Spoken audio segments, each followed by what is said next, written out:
I worked 2 jobs to fund my sister's life, but she called me a loser. I cut her off, and she spiraled. Now, she's stuck while I moved on. When my younger sister, Lauren, was accepted to her chosen college, the entire family celebrated as if it were the greatest success of all time. My parents were beaming with delight, and Lauren was already discussing her future career plans. Meanwhile, I stood in the corner, quietly calculating how everything was going to turn out. My parents did not have enough money to pay for her schooling. They made this evident when they began dropping hints during family chats. Lauren is so smart, but college is so expensive these days, my mother would add, as if I didn't realize where this was headed. I did not have much. I was working as a mechanic and saving money for a house, but Lauren was my sister. I wondered, what's the harm in helping? So I pitched in. It began with simple purchases, textbooks and groceries, but it quickly escalated. I soon began paying her rent, electricity, and even nights out when she wanted to unwind. She always had an explanation when she asked for money. I'll pay you back when I graduate. Or, Mom and Dad just can't help right now. What made matters worse was that my parents treated me as if I was required to assist. Family takes care of family, they'd say, as if I wasn't already straining my back working 2 jobs to support them. Lauren, meanwhile, pretended that the world revolved around her. She'd share images of expensive dinners and weekend getaways, beaming as if she wasn't living on my dime. I kept telling myself it was only temporary. I felt it would all be worthwhile after she graduated. But, deep down, I was beginning to resent the idea that my life was on wait while hers was racing full speed ahead, and I was footing the price. I believed things would improve once Lauren got into her college schedule. I imagined she'd recognize how much I was doing for her and express her gratitude. However, her entitlement only increased. Her spending habits were the first clear clue. While I was skipping meals and working late nights to pay her rent, Lauren was displaying her new clothing on social media, designer purses, trendy shoes, and elegant dinners that I could never buy for myself. At first, I attempted to rationalize. Perhaps she has a part-time job. Perhaps she was simply overdoing it for looks. But when I approached her about it, she simply shrugged it off. Everyone at school dresses like that, she told me. I don't want to look like I don't fit in. It wasn't just her attitude toward money, it was everything. She treated me like a walking ATM, never asking how I was or if I any assistance. My folks were not any better. Every time I tried to express how much I was struggling, they'd guilt me into being silent.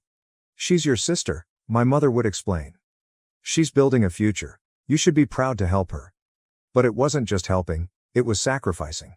My weekends were gone, as were my money, and that house I had always wanted.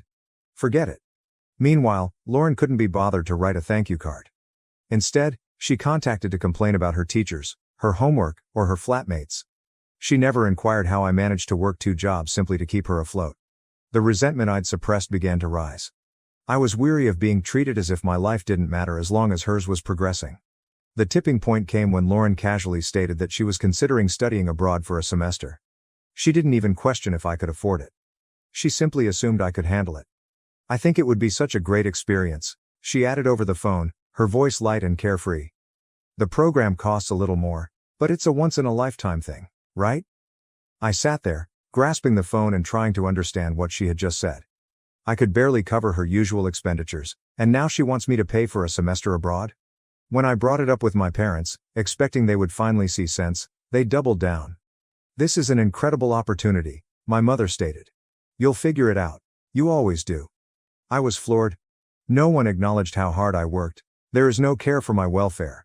Just the expectation that I would continue to sacrifice. Because, obviously, that was my position in the family. At the same time, Lauren's actions became impossible to ignore. She'd phone to whine about the most minor things, like how her roommate had borrowed her shoes or how the campus cafeteria didn't have real lattes. She also started making subtle barbs at me. She'd laugh at how I was always working and say I was married to my job. She doesn't appreciate you, a coworker said one night while I was complaining during a break. You bend over backward, and she acts like you owe her. For the first time, I began to question whether they were correct. Family dinner was intended to be an informal gathering. My parents invited me over to catch up, and Lauren had returned to town for a break from school. I didn't want to go, but I believed I could handle a few hours. When I arrived, the situation was already tight. My parents were hovering over Lauren, inquiring about her classes, social life, and whether she needed anything else for school. I sat silently, hoping for someone to ask how I was doing.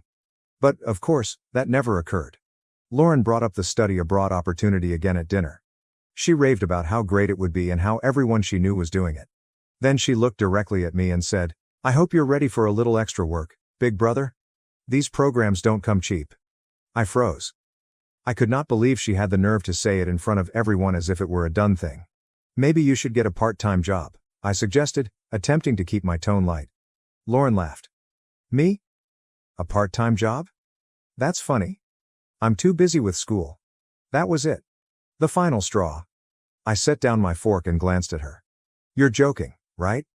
You think I'm just going to keep funding your lifestyle forever while you sit around doing nothing?" The room went silent. My folks looked at me as if I'd swore at the dinner table. Lauren's jaw dropped, but she soon recovered. "What's your problem?" she demanded.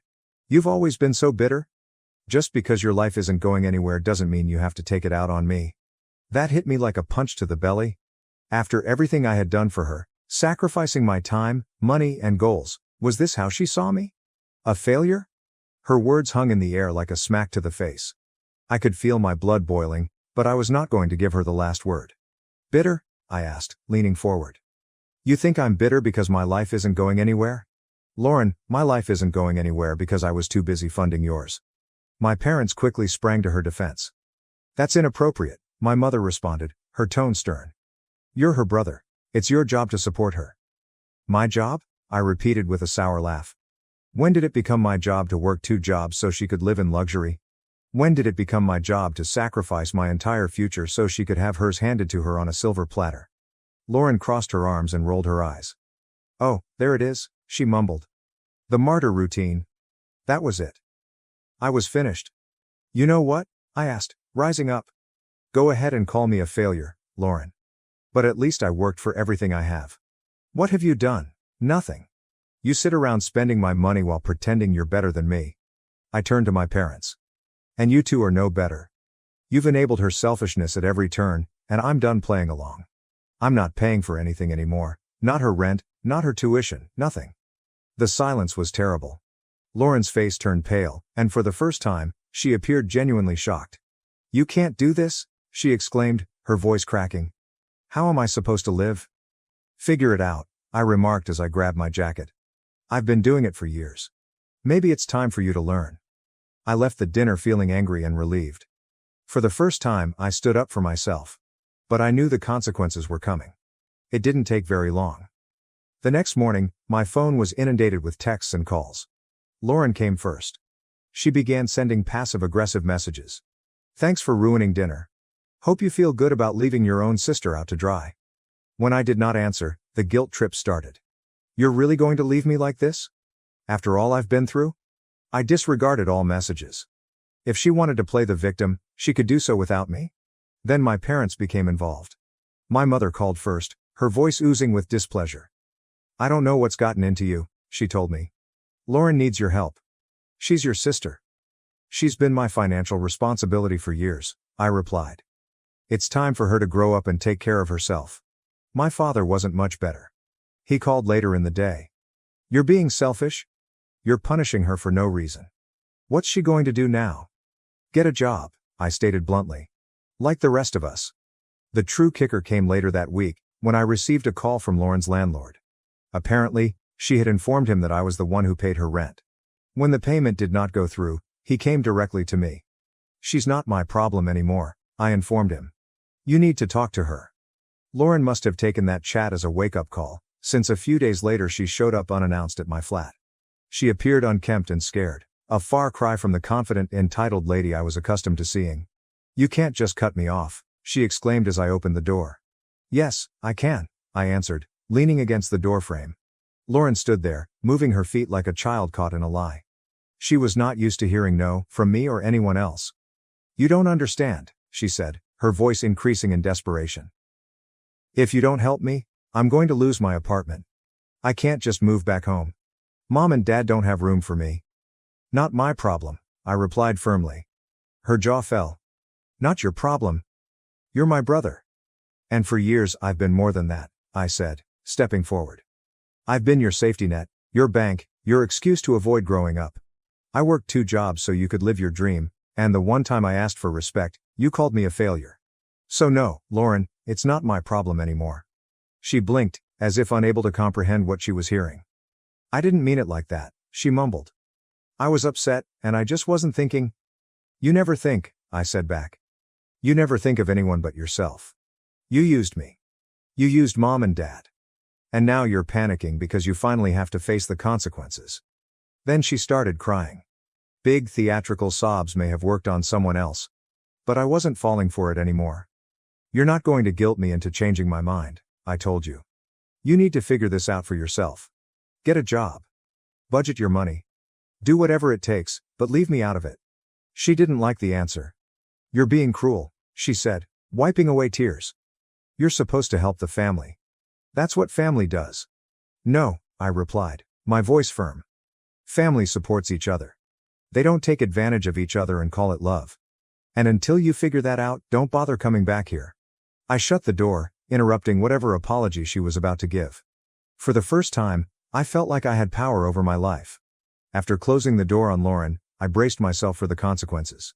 She was not the sort to suffer in silence, and I knew she'd attempt to make this into a sob story for our parents. They called me the next day, enraged. Mom began with her typical guilt trip. How could you do this to your sister? She insisted. She's struggling, and you left her when she needed you the most. I did not hold back. Struggling? I scoffed. She's been living off my paycheck for years while acting like she's the queen of the world. Maybe it's time she learned what struggling actually looks like. Dad spoke up next, accusing me of being callous and ungrateful for everything they had done for me. This part had me laughing. Ungrateful? I asked. You're kidding, right? I've been funding Lauren's lifestyle while you two sat back and cheered her on like she was the next big thing. Meanwhile, I've been working my ass off just to keep her comfortable. The more I laid it out, the more relaxed they were. By the end of the call, they had nothing to say but that I was tearing the family apart. Lauren's reaction was stunning. She bombarded her social media with vague remarks about how some people only care about themselves, and the agony of being let down by those closest to you. She even had the guts to set up a GoFundMe page for her rent, claiming she was blindsided by an unexpected expense. Her buddies expressed phony concern, wondering if there was anything they could do to help. However, donations came in very slowly. Apparently, people weren't as enthusiastic about her lifestyle as she had planned. Meanwhile, word of the drama circulated rapidly throughout the family. My aunt called to report that she had heard I was being unreasonable. However, as I described the circumstances, she rapidly changed her tune. She really expected you to keep paying her rent? She questioned, shocked. Welcome to my world, I responded. After my parents arrived at my door, I realized how far this scenario had progressed. Lauren's entitlement was no longer the only issue. The entire family was enabling her, treating her problems as if they were mine to fix. They did not stop with guilt. My mother began to disseminate the story that I had failed Lauren and the family. Suddenly, cousins and relatives I hadn't spoken to in years started responding with messages like, "It's not fair to let her struggle," or "Family comes first." Lauren's mask of control, however, began to erode with time. I found out from common friends that she had moved back in with my parents after getting evicted. Of course, that wasn't sufficient for her. She made it apparent that she expected to be coddled there as well. One acquaintance informed me that she had overheard Lauren moaning about the food at home. "She's mad that her parents don't cook her real meals," my friend added, chuckling. "She even joked that they should hire someone to take care of her, since you're not around to do it anymore." Hearing this only strengthened my determination to terminate ties. If my family wanted to encourage her behavior, it was their decision. But I wasn't going to keep exhausting myself for someone who couldn't even express fundamental gratitude. Lauren's downward spiral continued.